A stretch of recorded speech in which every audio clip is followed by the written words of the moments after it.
Still infertile, huh? Pathetic. My daughter's a stunner and a genius. Truly a pitiful middle-aged woman. You've lost all your charm as a woman. I never imagined they'd chased me down just to say these things. I'm appalled by Mike and his friend's childish thoughts. I quietly finished my coffee without responding. Mike chose his mistress over me.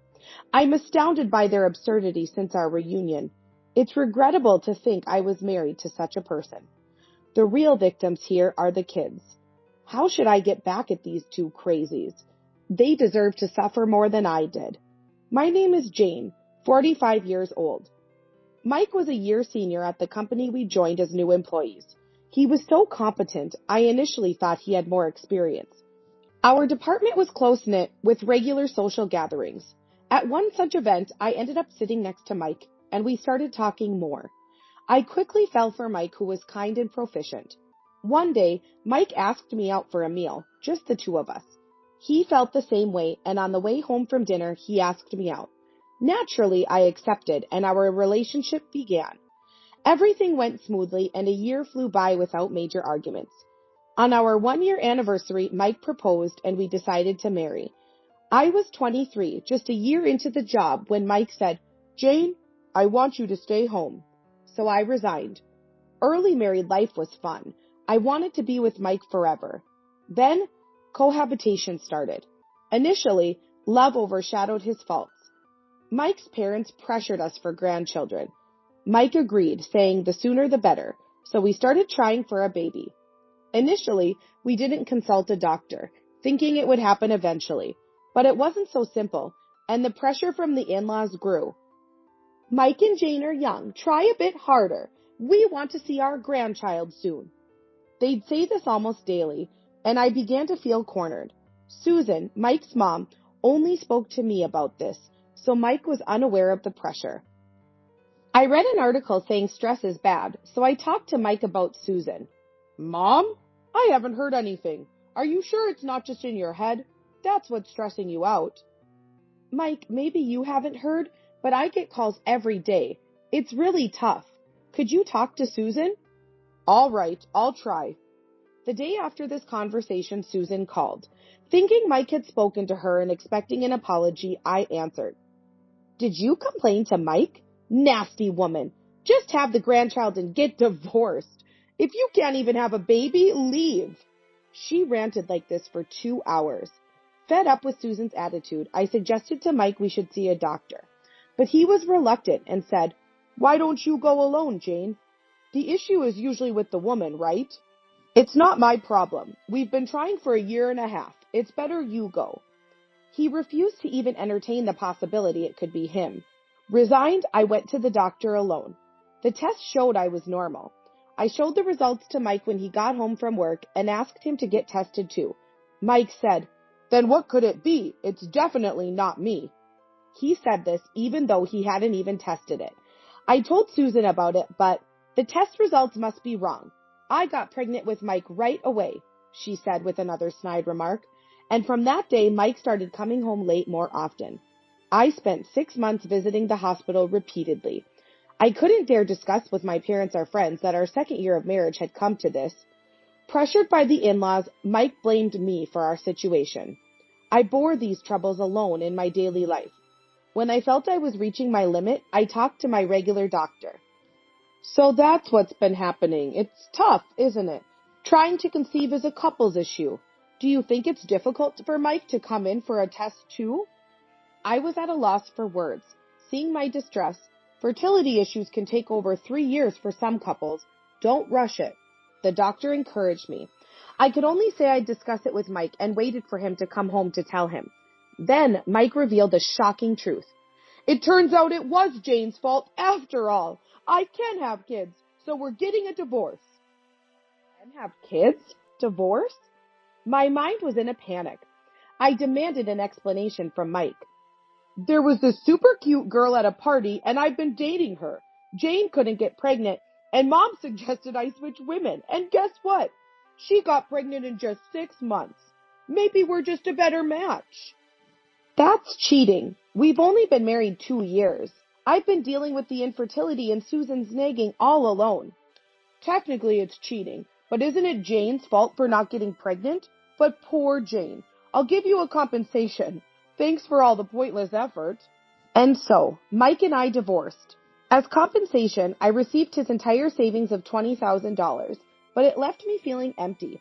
On the day I moved out, Mike had his new girlfriend over, as if timed with my departure.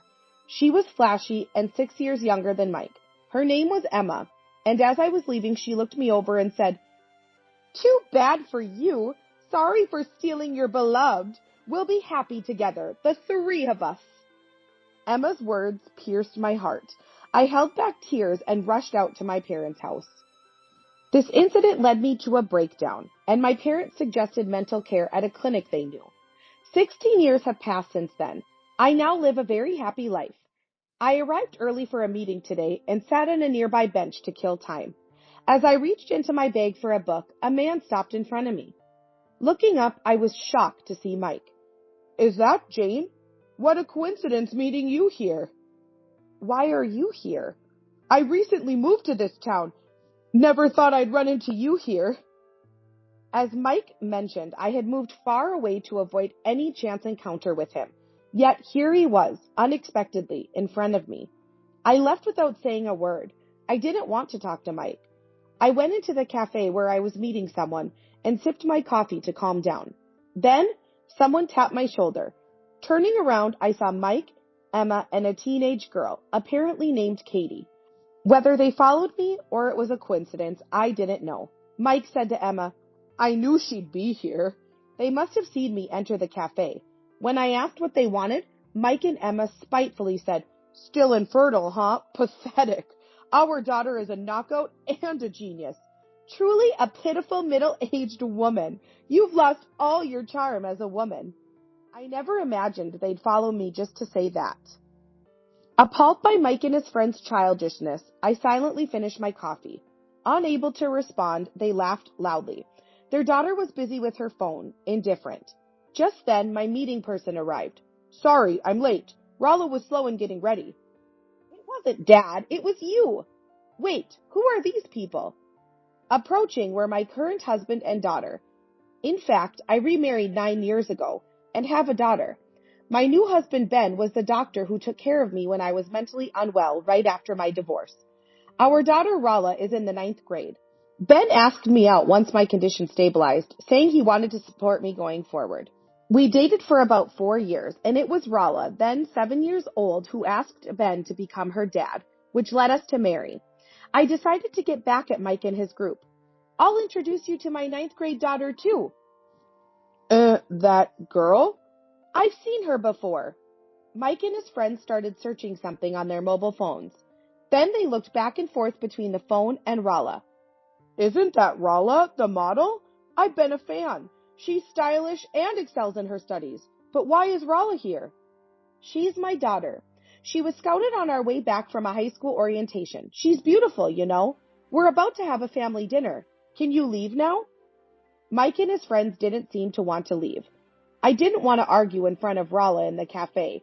I was wondering what to do. "Seriously, this is embarrassing. Please let's go." Thanks to Kate saying that, Mike and his friends, who looked like they wanted to say more, reluctantly left the cafe. At dinner, Ben asked, "That was your ex-husband?" I told him about the chance encounter before coming to the cafe, that they followed me into the cafe and mocked me. Ben suggested we move again. Rala also said she wouldn't mind changing schools. But since we had to explain the situation to Ben's workplace, moving would have to wait a bit. About 3 weeks later, I was doing housework as usual when the doorbell rang. Thinking it was a delivery, I checked the monitor and saw Mike standing there. Wondering how he knew where I lived, I didn't want to face him and pretended not to be home. Watching the monitor, I felt scared seeing Mike just standing there, not leaving. Then he put something like a paper in the mailbox and left. I hesitantly checked it and found a mobile phone number. Below it was written, "Contact me, otherwise it'll be another unexpected visit." Chilled to the bone. I quickly called Ben and told him about what happened and the note's content. "Let's call him together when I'm off the day after tomorrow. We need to find out how he got the address. Then we'll go to the police." But Mike could come again before that.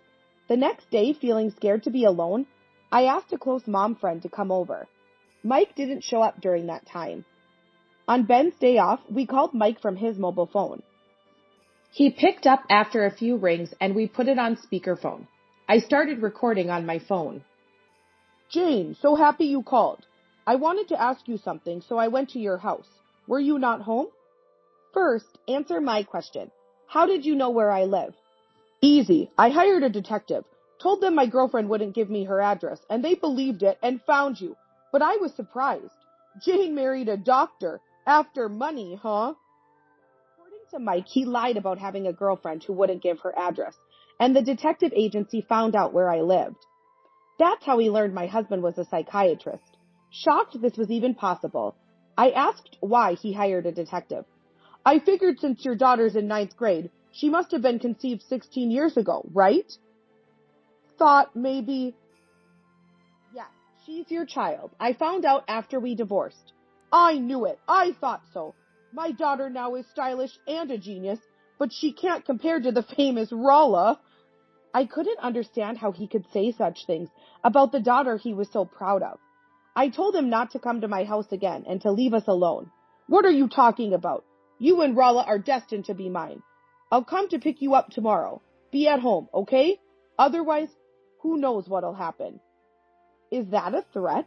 It's not a threat. If you could have kids, I would have taken you back.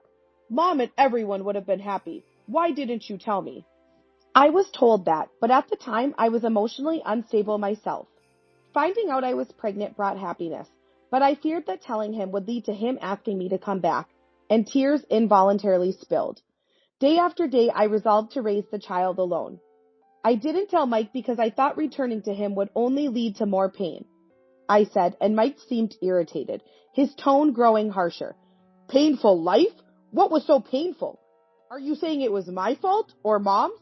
Always blaming others and running away. Get real. Just divorce and come back. And bring Rolla too. Got it? He said and abruptly hung up. So I went to the police with the recording. They assured me they'd patrol the area tomorrow, which gave me some relief. Ben spoke to his workplace and took the next day off as well. But that night, Mike called Ben. It seemed like both Mike and Emma were on the line, their voices audible. I recorded the call for safety and answered the phone. I have a proposition about our talk this afternoon. Is your husband there? He's here. What's this proposition? Well, it'll be quick then. Jane and Rolla will come to me, so Jane's current husband and Emma will be lonely, right? So I thought Jane's husband could take care of Emma and her family. I couldn't understand what Mike was trying to say. Emma seemed content with marrying a wealthy man. Ben and I couldn't follow their nonsensical conversation and exchanged puzzled looks. When we said we had no intention of divorcing and didn't want any further contact with Mike, Emma raised her voice. Wait! Don't joke! Your husband will obviously prefer me. I'm younger and more beautiful. I even quit my part-time job at the store because I heard I could marry a high-income guy. That's your choice, isn't it? You return to Mike and I become the wife of a rich man. Perfect, right? What's the problem? You're so selfish. Mike's words made no sense, nor did Emma's. The ones being unreasonable seemed to be them. Besides, Ben would never fall for Emma. She had grown 3 times larger since I first saw her with rough skin. Thick foundation, bright red lipstick, and overpowering perfume. Far from Ben's taste. And her greedy character only worsened her appeal. There is probably no man in this world who would fall in love with a woman like that. Let alone Ben. As we were dumbfounded, a loud voice came from the phone. Enough! It's embarrassing for adults to behave like this. How much more trouble will you cause others? I've had enough. It seemed Kate was yelling at Mike and Emma. Despite being raised by such parents, Kate turned out well. I'm going to Grandma's. Can't live with you anymore. I called as soon as I heard you on the phone. Child services and the police will be here soon. I've decided to cut ties with you. At 16, Kate was old enough to express her wishes. Mike and Emma, flustered by her words, neglected our call, so we hung up. That night, Mike and Emma showed up at our house. Open up. Kate's gone, so we can live with you now. Let's live together, the 3 of us. Me, Jane, and Rolla. She's way better than a rebellious daughter. Ben, let's have fun together. Open up. I can still have children. They banged on the door, pressing the doorbell repeatedly, shouting these things. Ben and I went to the door, but didn't open it. Ben replied, Stop it. I'm not leaving Jane. And Rolla is indeed our child. Now, we called the police as soon as you arrived. But Mike and Emma didn't leave, thinking it was a bluff. Kate was quite a girl, but Rolla is even better. Her chest is bigger too. I could even just take Rolla if you want. How can you see your daughter like that? I said it because she's a woman. Women are women, right? What I do with mine is my business. What's wrong with that? Mike's words were chilling. He seemed to see Rolla as a woman. Emma, too, was more interested in getting money from Rolla than confronting Mike's statements. I felt a deep disdain for such hopeless people, but as they continued causing a scene at the door, I worried about disturbing the neighbors. Just then the police arrived. They looked surprised and tried to escape, tangling each other's feet, but were caught. I just came to pick up my daughter. I've done nothing to be arrested for. I haven't done anything either. Just came to pick up my prince. Let go of me. They desperately tried to escape, but the police held firm. Mike became enraged and shoved one of the officers, leading to their arrest for obstructing public duties. I was relieved Rolla wasn't there to witness this. Seeing such a scene could have traumatized her. A week later, Kate visited us. She found our address from a note Mike had left and apologized at the door, so we invited her in for coffee. She tearfully revealed her past. Kate had suffered mild abuse from Mike, and Emma turned a blind eye, neglecting her. She hardly had proper meals, surviving on a single sweet bun most days. School lunches helped until middle school, and she spent weekends at her grandmother's. Emma's parents were strict and disapproved of Mike and Emma, but adored Kate, allowing her to visit. Kate had never spoken about her mistreatment, and revealed that Emma's parents had been funding her education. Mike's behavior escalated in high school, and when she couldn't bear it anymore, she contacted the police and child services after overhearing their loud call to us. Emma's parents offered her a home, saying she should live with them. I'm sorry for the trouble my parents caused.